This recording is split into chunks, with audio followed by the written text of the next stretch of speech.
बऱ्याचदा आपण स्वतःला इतरांच्या नजरेतून बघत असतो. कोण काय बोलतंय, कोण कसं बोलतंय, त्याप्रमाणे आपण आपलं वागणं आणि बोलणं ठरवत असतो. पण कधी विचार केलाय की त्यामुळे आपण किती डिपेंड झालो आहे?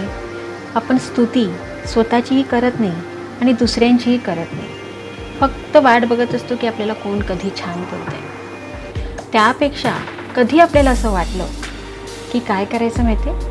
आरशासमोर जाऊन उभं राहायचं आणि स्वतःकडे बघून एक स्माईल करायची, छान बोलायचे स्वतःला. आणि आरसा नसेल तर मोबाईल तर असतोच, मोबाईलचा कॅमेरा ओपन करायचा आणि सुंदरपणे एक स्माईल करून एक सेल्फी घ्यायचा. त्यामुळे आपल्यामध्ये जी एनर्जी तयार होईल ना, त्याच्याबद्दल काही बोलूच शकत नाही आपण. तेव्हा स्वतःला जर खुश ठेवायचं असेल तर हा छोटासा प्रयोग करून बघायलाच पाहिजे. छोटासा पण महत्त्वाचा.